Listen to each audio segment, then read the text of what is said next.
आइए सुनते हैं एक बहुत ही खूबसूरत कहानी, द रैट्रैप। लेकिन पहले मिलते हैं ऑथर से, सेल्मा लेगलॉफ। सेल्मा लेगलॉफ एक स्वीडिश राइटर थी जिनकी कहानियों को बहुत सारी भाषाओं में ट्रांसलेट किया गया है। उनकी कहानियों के चारों तरफ हमें एक यूनिवर्सल थीम घूमती हुई दिखाई देती है, जो कि हमें इस विश्वास, इस बिलीफ के बारे में बताती है कि आदमी के अंदर की अच्छाई कैसे अंडरस्टैंडिंग और लव के द्वारा उबारी जा सकती है, बाहर निकाली जा सकती है। This story is set amidst the mines of Sweden, rich in iron ore, which figure large in the history and legends of that country. इस कहानी को कुछ इस तरह से बताया गया है जैसे कि ये लगे कि ये एक कोई फेरी टेल है, कोई एक परी कथा है। बहुत ही सुंदर कहानी। आइए आगे चलते हैं, but first do subscribe to Ritesh Badan. आइए कहानी की समरी में चलते हैं, आखिर तक बने रहिएगा। एक बार की बात है कि एक आदमी अपने गले में बहुत सारे रैट ट्रैप्स डाल करके उनको बेचता हुआ चला जा रहा था। और ये जो रैट ट्रैप्स थे ये उसने खुद ही से बनाए थे, और कहीं से उसको वायर मिल गया, कहीं किसी से मांग के, भीख मांग के कुछ वायर मिल गया, और उस वायर से उसने इन रैट ट्रैप्स को बनाया था। लेकिन इसका ये जो बिज़नेस था ये कोई प्रॉफिटेबल बिज़नेस नहीं था।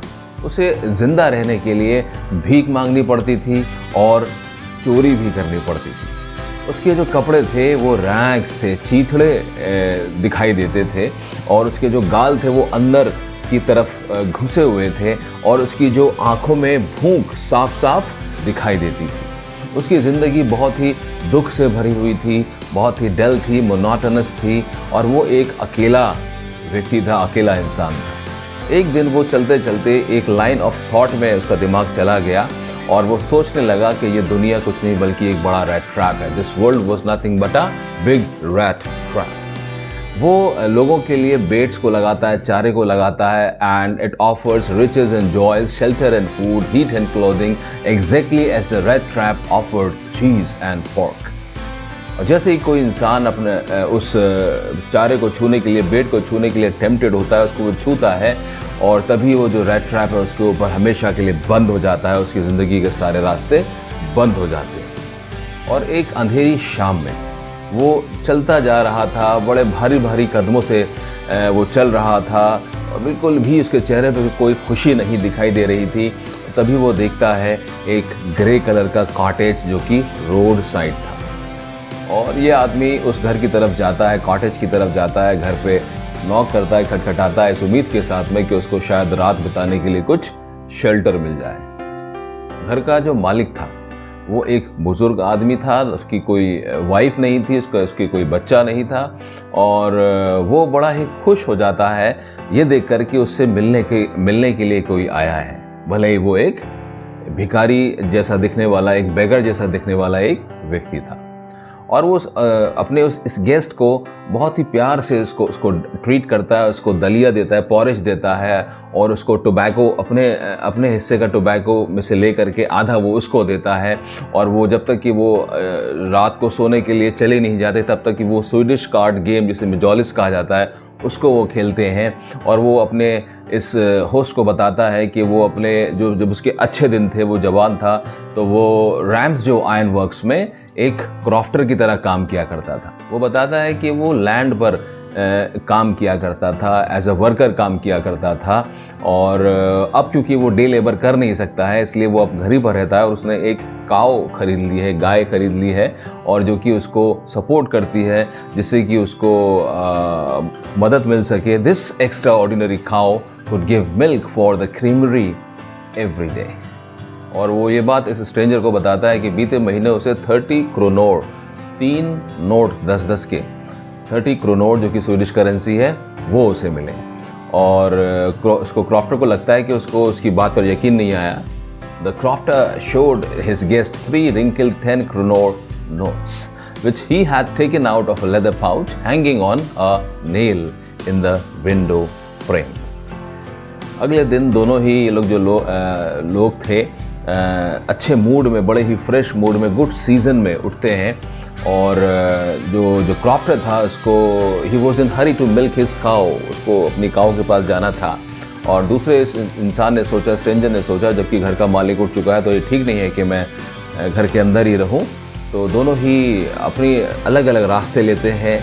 जो क्रॉफ्टर है काऊ की तरफ जाता है और जो स्ट्रेंजर है अपने दूसरे रास्ते की तरफ चला जाता है। और इस क्रॉफ्टर ने घर में ताला लगा के चाबी को अपनी जेब में डाल दिया। और ये जो रैट ट्रैप्स वाला जो व्यक्ति था, इंसान था, इसने इस क्रॉफ्टर को थैंक यू बोला और अपने रास्ते वो चला गया। और आधे घंटे के बीतने के बाद ये जो रैट ट्रैप सेलर है ये लौट करके आया और इसने एक विंडो पेन को तोड़ा, अपने हाथ को उसने अंदर डाला और अंदर हाथ डाल करके पाउच को उसने बाहर, उस पैसे वाले पाउच को उसने बाहर निकाल लिया और इस 30 क्रोनोर ये जो पैसे थे इसको उसने बाहर निकाल लिया।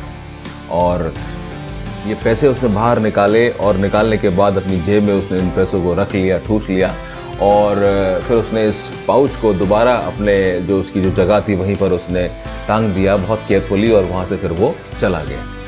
और अपने इस स्मार्टनेस के काम पे उसे बड़ा ही फेल्ट प्लीज्ड, बड़ा ही उसे गर्व हुआ, घमंड सा हुआ कि उसने बहुत स्मार्टनेस का काम किया है। और उसके बाद उसने इस बात का उसने एहसास किया कि ये उसके लिए ठीक नहीं है कि पब्लिक हाईवे पे वो चले, अदरवाइज़ वो पकड़ लिया जाएगा। तो उसने वुड्स वाला, जंगल वाला रास्ता लिया और वो एक बड़ा ही कंफ्यूजिंग और बहुत बड़ा जंगल था। और वो चलता गया और वो, लेकिन जबकि वो उस जंगल में चल रहा था तो उसे लगा कि वो किसी एंड पे, किसी एक रास्ते पे, एक मंजिल पे वो नहीं पहुंच रहा है। वो तो सिर्फ एक ही जगह पर वो घूमता जा रहा है, same part of the forest.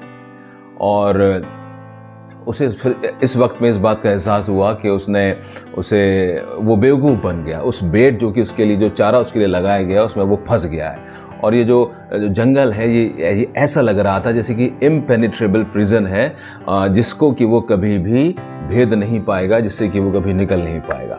और ये दिसंबर का वक्त था, लेट इन दिसंबर, और डार्कनेस जो है बढ़ती चली जा रही थी और साथ ही साथ डार्कनेस के खतरा, अकेलापन, डिस्पेयर और निराशा, ये सारी चीज़ें भी बढ़ती जा रही थी। And he sank down on the ground as he was quite tired. और फिर उसको हथौड़े पीटने की आवाज़ें आईं और जब उसने इस आवाज़ को सुना तो उसने अपनी सारी ताकत को उसने गैदर किया, इकट्ठा किया और वो खड़ा हुआ और उस आवाज़ के डायरेक्शन में बड़ी ही मुश्किल से वो चलता हुआ पहुंच गया। और वो एक फॉर्ज पर जाकर के पहुंचा और उसने, जहां पर कि मास्टर स्मिथ और उसका जो अप्रेंटिस या उसका जो हेल्पर था वो फर्नेस के पास में बैठे हुए थे, and they were waiting for the pig iron to be ready to put on the anvil. और वहाँ पे बहुत सारी साउंड्स सुनाई दे रही थी जो कि यूजुअली फॉर्ज से हमें आती हैं। Big bellows, groan, burning coal cracked, and the fire boy shoveled charcoal with a great deal of clatter. The waterfall roared, the sharp north wind whipped the rain against the brick-tiled roof. ये सारी चीज़ें वहाँ पे हो रही थी और बहुत आवाज़ कर रही थी। और शायद इन्हीं सारी आवाज़ों की वजह से जो ब्लैक स्मिथ है इस बात को नोटिस नहीं कर पाया कि कब ये इंट्रूडर आया, उसने गेट खोला और वो अंदर आकर के इसकी फॉर्ज में वो बैठ गया। और ये जो स्ट्रेंजर था ये फर्नेस के पास में आकर के बैठ गया और वहाँ पर वो मास्टर ब्लैक स्मिथ भी था। और इस ब्लैक स्मिथ ने इसको कैजुअली इसको ग्लैंस किया और लेकिन इनडिफरेंटली उसने इसको देखा।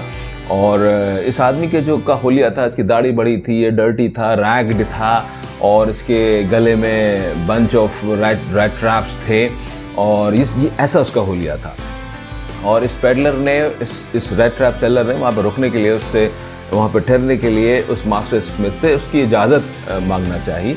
Master blacksmith nodded a haughty consent without saying a word. और इन सब बातों के बाद ऐसा हुआ जो कि आयरन मास्टर, जो कि उस रैम्सजो आयरन मिल्स का जो मालिक था, वो अपने नाइटली विजिट्स के दौरान वहाँ पर फॉर्ज पे मिलने के लिए, देखने के लिए अपनी फॉर्ज को वहाँ पर वो आता है।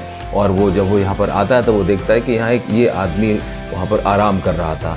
और जब उसने इस आदमी को देखा तो उस आदमी के वो पास गया और उसकी कपड़ों से भाप निकल के आ रही थी क्योंकि कपड़े उसके गीले थे। और इस आदमी के जब वो पास गया और उसने उसको बहुत केयरफुली उसने देखा, then he tore off his hat which had a wide flexible brim to get a better view of his face। और उसने उसको पता है किस नाम से बुलाया, उसने उसको कह के बुलाया निल्स ओलॉफ, जैसे कि उसे वो बहुत अच्छी तरह जानता है। And he wondered how he looked। उसका हुलिया देख करके उसको बड़ा ही ताज्जुब महसूस हुआ। और ये जो रैट्रैप सेलर था, इसने इस आयरन मास्टर को पहले कभी भी नहीं देखा था, उसका वो नाम तक नहीं जानता था। और उसे ऐसा लगा कि अगर वो ऐसा सोच रहा है कि वो निल्स ओलॉफ है, उसका ओल्ड रेजिमेंटल फ्रेंड है, तो उसको ऐसा सोचने दो। उसे ऐसा लगा कि हो सकता है कि ऐसा करने से उसको थोड़े कुछ पैसे मिल जाएंगे। So he did not want to undeceive him and he did not tell him that he was mistaken. और ये जो आयरन मास्टर था, इसने इस बात को कहा कि अगर वो रेजिमेंट में होता तो वो कभी भी उसको इस रेजिमेंट से, जिसको वो निल्स ओलॉफ समझ रहा था कि वो कभी भी उसको रेजिमेंट से रिज़ाइन करने नहीं देता। और उसने उस पर दबाव डाला, उससे कहा कि तुम आओ और हमारे साथ हमारे घर चलो, क्योंकि वो क्रिसमस का जो माहौल था, क्रिसमस का वक्त था, और वो चाहता था कि वो उसके साथ आके क्रिसमस मनाए। लेकिन ये जो आदमी था, सेलर था, रैट्रैप सेलर था, ये घबरा गया और उसने बिल्कुल मना कर दिया कि वो बिल्कुल भी उसके साथ उसके घर पे जाना नहीं चाहता, क्योंकि अगर वो उसके घर पे जाएगा तो ये किस तरह से होगा, जैसे कि voluntarily surrendering oneself into the lion's den. और आयरन मास्टर को इस बात को ऐसा लगा कि वो आदमी इसलिए मना कर रहा है क्योंकि उसका हुलिया ऐसा है और वो हेजिटेट कर रहा है, शर्मा रहा है आने के लिए, इसलिए वहाँ पर उसने उसको ज़्यादा फोर्स नहीं किया। लेकिन उसने उसको बताया कि उसकी जो बीवी है एलिजाबेथ, वो अब नहीं रही, उसके जो लड़के हैं वो बाहर हैं, विदेश में हैं, और वो अपनी सबसे बड़ी जो उसकी बड़ी बेटी है उसके साथ वो रहता है। और उसने इसको इनवाइट करना चाहा, उस पर दबाव, थोड़ा सा प्रेशर डालना चाहा कि वो आए, उसके साथ में उस परिवार के साथ में अपना वक्त बिताए, क्रिसमस बिताए। लेकिन ये जो स्ट्रेंजर है ये मना ही करता रहा और बिल्कुल भी उसने उसके साथ जाने की इच्छा नहीं दिखाई, क्योंकि वो जानता था कि अगर वो उसके साथ चला गया तो ये जान जाएगा कि मैं कैप्टन वॉन स्टेल नहीं हूँ। तो उसने बिल्कुल मना कर दिया जाने के लिए। और फिर जब उसने देखा आयरन मास्टर ने कि ये बंदा बहुत घबरा रहा है, तो उसने बहुत ज़्यादा उस पर दबाव नहीं डाला और वहाँ से वो चला गया। आधे घंटे के बीतने के बाद में कुछ कैरियज चलने की, उसकी पहियों की आवाज़ आई, जो कि फोर्ट के पास आई। तो वो कौन था उसमें थी एडला विल्मिंसन, जो कि इस आयरन मास्टर की बेटी थी, और उसके साथ में एक वैले भी आया, उसका एक हेल्पर भी आया। और उसने इस एडला विल्मिंसन उसका नाम था, और उसने अपने आप को इस इंसान के सामने इंट्रोड्यूस किया। और यही वो लड़की है जिसकी काइंडनेस की वजह से इस आदमी की ज़िंदगी बदलती है। और उसको ऐसा लगा, इस लड़की को उसे देख के ऐसा लगा कि ये आदमी जो है कुछ डरा हुआ है, ऐसा लग रहा है कि शायद उसने कुछ चोरी की है और ये भाग के आया है, उसे ऐसा लगा। और लेकिन इस लड़की ने, इस एडला विल्मिंसन ने इसको इस बात के लिए अश्योर किया कि उसके घबराने की ज़रूरत नहीं है, तुम हमारे साथ चलो, और जब कभी भी तुम चाहोगे तुम्हें जाने की इजाज़त दे दी जाएगी। और उसने उसको कैप्टन करके उसको उसने एड्रेस किया, और उसने इस बात को फोर्स किया, रिक्वेस्ट की कि तुम आओ और हमारे साथ क्रिसमस ईव मनाओ। और उसने इतनी प्यार से कहा, इतनी काइंडनेस के साथ कहा कि जो रैट्रैप सेलर है, जो पेडलर है, ये उसको मना नहीं कर सका, और उसने अग्री कर लिया। और उसने जो वैले से फर कोट उसने रिसीव लिया, और उन लोगों के साथ में ये जाने को राज़ी हो गया और चल दिया कैरियज में। और जब वो उस कैरियज में बैठा हुआ था तो उसको फिर से वो दोबारा से इविल फोरबोजिंग्स, जो बुरे ख्याल आने लगे कि वो एक ट्रैप में बैठा हुआ है और वो कभी भी अब इस ट्रैप से बाहर नहीं निकल पाएगा। और जो अगले दिन क्रिसमस ईव का दिन था, Christmas eve that means a day before Christmas, और ये जो आयरन मास्टर था, ये डाइनिंग रूम है वहाँ पर आया ब्रेकफास्ट के लिए। और वो जबकि वो यहाँ पर आया तो वो सोचने लगा अपने उस ओल्ड रेजिमेंटल दोस्त के बारे में, कॉमरेड के बारे में, कि कैसे उससे बड़ा ही अनएक्सपेक्टेडली तरीके से वो मिला, और वो बड़ा ही सेटिस्फाइड फील कर रहा था। अपनी बेटी से वो बात कर रहा था कि हम उसके लिए कुछ काम ढूंढेंगे, उसको अच्छे से खाने पीने को देंगे, कि वो इस काम को, वो अपना इस रैट्रैप सेलिंग के जो काम को वो आगे कंटिन्यू ना करे, कोई अच्छा काम करे। और उसकी ये बातें सुनकर उसकी बेटी जो थी एडला विल्मिंसन, उसने कहा कि जब मैं रात में उससे मिली तो मुझे कहीं ऐसा नहीं लगा कि वो कोई कभी एक पढ़ा लिखा इंसान भी रहा होगा। और जो आयरन मास्टर था बड़ा एक्साइटेड हो रहा था, उसने कहा बेटी यू हैव पेशेंस और तुम कुछ अब देखोगी। और एक्साइटेडली ही began to wait for this man to come down. और उसने अपनी बेटी से कहा कि तुम कुछ एकदम डिफरेंट देखोगी।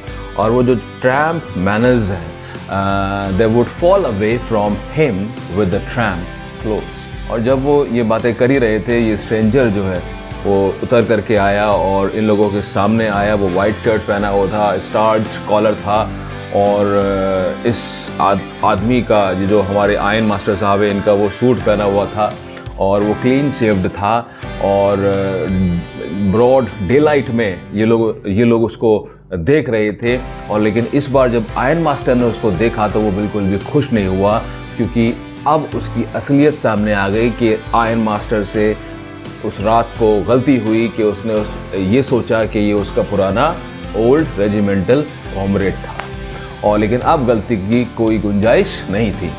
और जब स्ट्रेंजर ने देखा कि उसकी बात पकड़ ली गई है और ये बात अब छुपी नहीं रही कि वो उसका पुराना रेजिमेंटल साथी नहीं है, तो उसने बिल्कुल भी अपने बचने की कोशिश नहीं करी, अपने आप को छुपाने की, अपनी कोई बात छुपाने की कोशिश नहीं करी। और उसने लेकिन ये बताया कि ये उसकी गलती नहीं थी, और उसने कुछ भी दिखावा नहीं किया, कुछ बनने का नाटक नहीं किया, बल्कि वो तो एक पुअर ट्रेडर है। और उसने इस बात को की रिक्वेस्ट आयरन मास्टर से की कि उसे वहाँ से जाने दिया जाए, और उसने कहा कि जो मेरे रैग्स हैं, मेरे जो चीथड़े हैं, मुझे वो वापस कर दीजिए। लेकिन आयरन मास्टर को उसके ऊपर बहुत गुस्सा आया, और उसने सोचा कि बिल्कुल ईमानदारी वाली बात नहीं है कि उसने ये बात छुपाई और वो उनके घर में आकर के रहा। और उसने सोचा, और बल्कि कहा भी, कि वो शेरिफ को, वो पुलिस को बुलाना चाहता है। और ये पुलिस का नाम सुन करके ट्रैम्प जो है, ये जो सेलर है, रैट्रैप सेलर है, बहुत घबरा गया, और वो उससे कहने लगा कि दुनिया कुछ नहीं बल्कि एक बिग रैट ट्रैप है, और कभी ना कभी आप भी इस रैट ट्रैप में फंस सकते हैं। और दुनिया लोगों के लिए बेट्स लगाती है, चीज़ रेंट्स लगाती है, और लोगों को फंसाती है, और ये दिन किसी दिन आपके ऊपर भी एकदम से आ जाएगा। और ये बात सुन करके ये जो हमारा आयरन मास्टर है, इसने थोड़ा सा he had mercy on him. उसने कहा कि ठीक है, शेरिफ को अपना काम हम करने देते हैं, हम नहीं बुलाते हैं, लेकिन तुम फ़ौरन के फ़ौरन यहाँ से रवाना हो जाओ, यहाँ से चले जाओ। और ये बातें सुन के वो जैसे ही ये जो आदमी हमारा रेड ट्रैप सेलर ये दरवाजे की तरफ जाने लगा कि वो घर से वो चला जाएगा, और दरवाज़ा खुला हुआ था, वो दरवाजे से निकलने ही वाला था। और ये वो वक्त था कि जो इनकी बेटी हैं आयरन मास्टर की, एडला विलमेंसन, ये सामने खड़ी हो जाती हैं अपने फादर के और इस इंसान के, और वो अपने पिता को ये जाहिर करती हैं कि वो कितनी ज़्यादा खुश थी उस सुबह कि वो एक इंसान को, एक मेहमान के साथ वो वक्त बिताएंगे, उनकी वो मेहमान नवाजी करेंगे। She was so happy. और वो इस वैगेबॉन्ड के फेवर में बोलती है, और जो बुक में जो वर्ड लिखा है वो लिखा है she interceded. Intercession means standing in the gap between a person who needs mercy and the person who has to show mercy. So वो जानती थी कि उन लोगों से वो गलती हो गई है, और लेकिन वो इस बात को फेवर करती थी कि जो बहुत ही बुरा काम करने वाले लोग भी हैं, एटलीस्ट पूरे साल भर में एक दिन तो सभी को खुश होने का मौका मिलना चाहिए। तो आयरन मास्टर ज़्यादा अपनी बेटी को उसको वो नहीं कर पाया, मना नहीं कर पाया, क्योंकि this girl had wonderful powers of persuasion. और ये जो लड़की है, ये इस स्ट्रेंजर को अंदर की तरफ घर में वो ले करके जाती है, और उसको खाने को देती है, रहने को देती है, सोने को देती है, और सारी फैसिलिटीज़, सारी सुख सुविधाएं वो इस स्ट्रेंजर को देती है। और ये जो स्ट्रेंजर है, इसके पास कुछ भी कहने को वर्ड नहीं था, और ये सिर्फ बड़े ही ताज्जुब के साथ में, बड़ा ही अमेजमेंट के साथ में इस लड़की को वो देखता है, और उसके पास कुछ भी कहने को नहीं होता है। और फिर हम कहानी में आगे देखते हैं कि जो स्ट्रेंजर था, इसने इस फैमिली के लोगों के साथ में किसी तरह की भी कोई परेशानी खड़ी नहीं करी। वो सिर्फ सोया, और जब कभी उठा कुछ खाया उसने, वो दोबारा सोने चला गया। और शाम के वक्त में, जबकि एक ऐसा वक्त आता है कि शाम के वक्त में क्रिसमस ट्री सजा हुआ था, और ये लोग सब लोग क्रिसमस का जो डिशेस हैं उसको वो लोग ले रहे थे, खा रहे थे।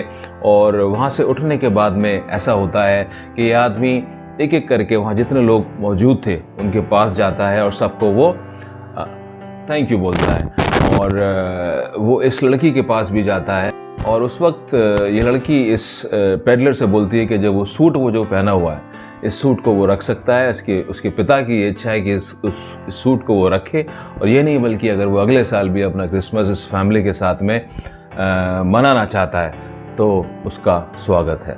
और ये बात सुन के उसने कुछ भी नहीं बोला, सिर्फ वो बाउंडलेस अमेजमेंट के साथ में इस लड़की को देखता रहा, ताज्जुब हुआ क्यों इतनी दया, क्यों इतनी mercy. And next morning the iron master and his daughter got up early and went to Christmas service. अगले दिन क्रिसमस की सर्विस पे दोनों को जाना था और 10 बजे के लगभग ये बाप बेटी दोनों चर्च से लौट करके आया और लौटते वक्त दोनों का चेहरा लटका हुआ था, दोनों ही बहुत दुखी थे, बहुत परेशान थे। ये बात जान के, पता है क्या बात जान के, चर्च में उन्हें पता चला कि जो आदमी उनके घर पे शेल्टर लिए हुए है बिल्कुल ऐसा ही दिखने वाला आदमी है जिसने कि उस एक क्रॉफ्टर के 30 करोड़ नोट चुरा करके उसको रॉब करके वहाँ से वो भाग गया। वो समझ गए जो आदमी वहाँ पे घर पर रेस्ट लिए हुए है, जो घर पर आदमी टिका हुआ है, ये वही आदमी है। और ये जो हमारा आयरन मास्टर है ये बहुत परेशान हो गया कि जो उसके सिल्वर स्पून से घर पे कहीं वो लेकर के वो कहीं भाग ना गया हो। लेकिन इस लड़की की परेशानी दूसरी थी, ये सोच रही थी कि जो मैंने उस पर भरोसा किया क्या वो उस भरोसे को तोड़ देगा। दोनों ही बहुत दुखी थे। दोनों ही घर की तरफ जैसे ही ये लोग दोनों घर की तरफ पहुँचे तो वेले से पूछा उसने, आयरन मास्टर ने, क्या वो आदमी है? तो वेले उसको बताता है नहीं वो आदमी चला गया। पूछता है क्या वो कुछ लेके गया? नहीं कुछ लेके नहीं गया, बल्कि वो तो जो एडला विलमेंसन है इनके लिए कुछ प्रेजेंट छोड़ करके गया है। और जैसे ही इस एडला विलमेंसन ने इस प्रेजेंट को देखा तो उसने बड़ी खुशी की क्राई ऑफ जॉय, बड़ी ऐसी आवाज़ उसके मुंह से निकली और उसने जब उसको खोला, पैकेट को खोला, उसने देखा उसके अंदर एक रैट ट्रैप है।